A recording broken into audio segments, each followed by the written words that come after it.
सीवान के गोरियाकोटी सीट से राजद के उम्मीदवार नूतन वर्मा के चुनाव प्रचार के लिए पहुंचे जेएनयू के छात्र नेता जयंत जिज्ञासु ने विधानसभा क्षेत्र के कई गांवों का दौरा किया और नुक्कड़ सभाओं को संबोधित किया। इस दौरान उनके साथ दिल्ली यूनिवर्सिटी के छात्र नेता आकाश यादव, सुमित यादव, राकेश यादव सहित दर्जनों लोग मौजूद रहे। वहीं लकड़ी नबीगंज प्रखंड के डबजू में मुखिया शैलेंद्र यादव के आवास पर भी सभा का आयोजन किया गया। तेजस्वी जी जनता के दिलो दिमाग में अपनी जगह बनाए हुए हैं और नीतीश कुमार जी जनता के चित्त से उतर गए हैं। तो जो कुछ आप देख रहे हैं तेजस्वी जी की सभा में उमड़ता जन सैलाब, वह कोई आयातित भीड़ नहीं है, बल्कि वह जनता की जो उम्मीदें, आकांक्षाएं और आशाएं हैं उसका स्वाभाविक प्रस्फुटन है उस पूरे के पूरे सभा में उनकी मौजूदगी के ज़रिए, और वह आक्रोश की भी अभिव्यक्ति है। तो इसलिए जहाँ जहाँ जाते हैं वहाँ यही महसूस होता है कि इस बार लोग परिवर्तन के मूड में हैं। और कई वो हो सकता है कि कुछ ऐसे इलाके भी हैं जहाँ आपको सरफेस पर नहीं दिख रहा है, लेकिन भीतर भीतर वो उनके मन में है कि नहीं। कुछ साइलेंट वोटर्स भी होते हैं, लेकिन इस बार बेहतर होगा। जो विपक्षी लोग हैं, जो सत्तासीन लोग हैं, वो लोग कह रहे हैं कि भले ही भीड़ जुट रही है तेजस्वी की सभा में, लेकिन वोट लोग नीतीश कुमार को ही करेंगे। अब इसके अलावे तो और कुछ उनके पास बोलने लायक रह नहीं गया है।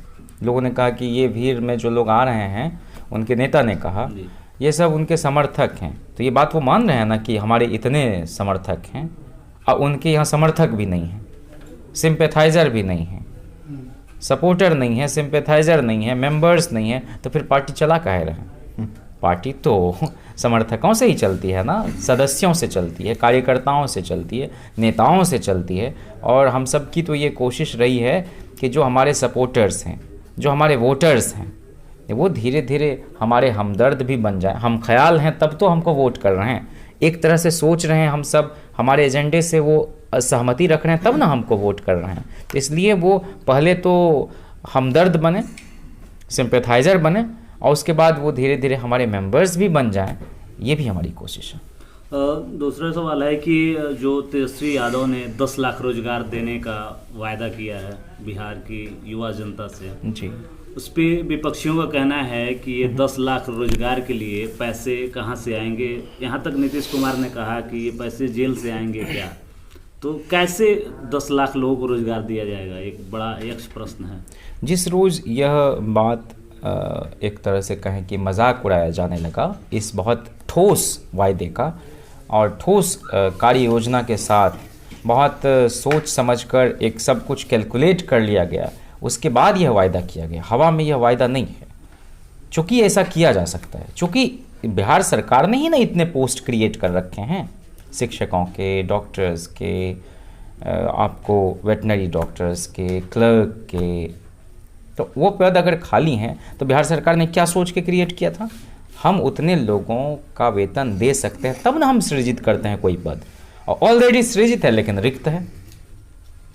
तो कहाँ से आएंगे पैसे, यह तो सवाल ही बहुत बेमानी है। और कहाँ से आएंगे पैसे, तो बिहार सरकार का बजट कोई घाटे का बजट नहीं है, वह तो सरेंडर कर जा रहा है। बहुत पैसा वापस माने खर्च ही नहीं हो पा रहा है, तो उसको खर्च करना है।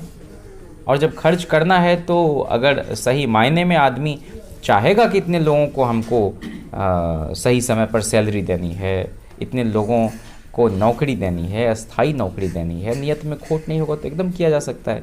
मेरा ख्याल है कि उस रोज़ मैं अपने उम्मीदवार के नामांकन में आया था, उजियारपुर से लौट रहा था, मतलब तेज प्रताप जी के नामांकन और आलोक मेहता जी के नामांकन के बाद खगड़िया अलौली के उम्मीदवार का नामांकन था। अलौली का था उस रोज़, उसके बाद खगड़िया और बेलदौर का। तो जिस रोज़ अलौली का नामांकन था उसी रोज़ हमारे यहाँ एक आपकी तरह ही जैसे सिवान समय है ना, सिवान न्यूज़, तो वहाँ एक बोलता खगड़िया करके चलाते हैं रविकांत चौरसिया जी। तो उन्होंने यही सवाल पूछा। तब तक तो ये सब आया भी नहीं था कि हम यहाँ से पैसे देंगे, यहाँ से। मेरा पहला ही रिएक्शन यही था, ये घाटे का बजट नहीं है बिहार सरकार का, बहुत सारा पैसा सरेंडर कर जाता है, तो उस जरिए हम करेंगे। और ये जल जीवन, हरियाली, ये सब में जो आप खर्च कर रहे हैं, और खर्च कर क्या रहे हैं, लूट रहे हैं। पौधे हमको दिखा दीजिए चल के कहाँ कहाँ पेड़ लगवाए हैं नीतीश जी या उनके लोग। या वो ऑफिसर्स, ये तो ब्यूरोक्रेसी वाला राज है ना, ये अफसर राज है, ये कोई जनता का राज नहीं है। यहाँ तो एमएलए का नहीं सुन रहा है, वो हरका दे रहा है। एक रतिया अमृत जो सचिव हैं वो हमारे एक एमएलए को हरका दे रहे हैं कि जाइए आपके पास काम धाम नहीं होगा, हमारे पास बहुत सारा काम है, हम आपसे नहीं बात कर सकते, हम आपका फ़ोन नहीं उठा सकते। तो ये एटीट्यूड जो है इसको भी बदला जाएगा और पैसे की कमी नहीं होने दी जाएगी।